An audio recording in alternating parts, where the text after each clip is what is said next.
এখন আম গাছগুলোর দিকে তাকালে কি সুন্দর দেখতে লাগছে, তাই না? কি সুন্দর আম ফলে রয়েছে প্রত্যেকটা গাছে।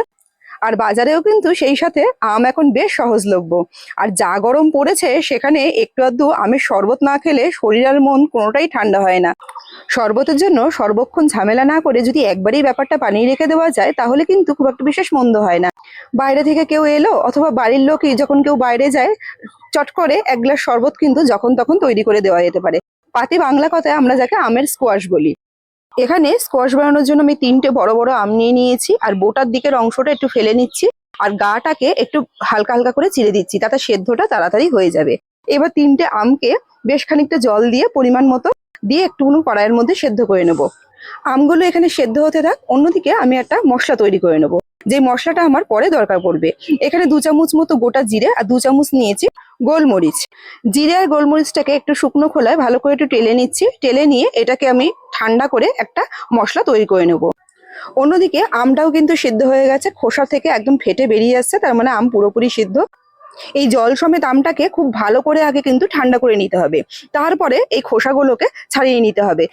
খোসা সমেত আমটাকে সেদ্ধ করলে আমের যে গন্ধটা একবার একদম পরিপূর্ণভাবে থাকে, এটা আমার মতামত। তবে আপনারা চাইলে কিন্তু খোসা ছাড়িয়েও এটাকে সেদ্ধ করতে পারেন।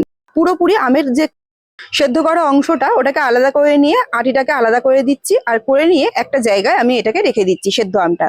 এবার অন্য একটা প্যানের মধ্যে একটা বাটির মাপে 1 বাটি চিনি আর 1 বাটি জল নিয়েছি। এর মধ্যে কিন্তু চিনি আমার আবারও লাগবে, কিন্তু সেই চিনিটা আমি পরে ব্যবহার করব যদি লাগে।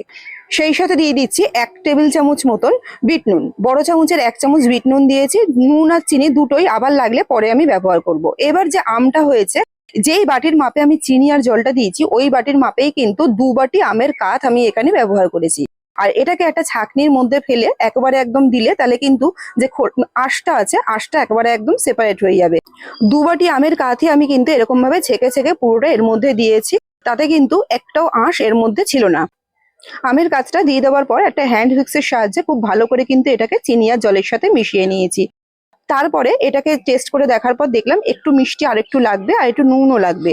তাই আরো হাফ বাটি, যেই বাটির মাপে আমি দিয়েছিলাম আরো হাফ বাটি চিনি দিয়েছি, আর সেই সাথে দিয়েছি আরো 1 চামচ মতন নুন, বিট নুন। আর সেই সাথে যে মশলাটা ভেজে রেখেছিলাম ওই মশলাটা কিন্তু গুঁড়ো করার পর এর মধ্যে বড় চামচের 2 চামচ মশলা আমি এর মধ্যে ব্যবহার করেছি। দিয়ে খুব ভালো করে একটুখানি মিশিয়ে নেবো। মিশিয়ে নেওয়ার পর এটাকে আমি 4 থেকে 5 মিনিট মতো কিন্তু ফুটিয়েছিলাম। বাইরের যে কাঁচা আমের স্কোয়াশ গুলো হয় ওগুলো কিন্তু বেশ সবুজ সবুজ দেখতে হয়, কারণ তার মধ্যে সবুজ রং ব্যবহার করা হয়। আমি এক্ষেত্রে কোনো রকমের কোনো রং বা এটাকে খুব বেশি দিন রাখার জন্য কোনো রকমের কোনো কেমিক্যাল কিন্তু এর মধ্যে ব্যবহার করব না। এদিকে দেখতে দেখতে কিন্তু স্কোয়াশটাকে মোটামুটি 4 মিনিটের ওপর ফোটানো হয়ে গেছে। এবার এটাকে নামিয়ে রেখে আমি একদম ঠান্ডা করে নেব। স্কোয়াশটা ঠান্ডা হলে কিন্তু আরো গাঢ় হয়ে যাবে। এখন পুরোপুরি স্কোয়াশটা ঠান্ডা হয়ে গেছে। এবার এটাকে একটা কাচের বয়ামের মধ্যে রেখে আমি কিন্তু ফ্রিজে সংরক্ষণ করে রাখবো বেশ কিছুদিনের জন্য, তাতে কিন্তু স্কোয়াশটা কিচ্ছু হবে না।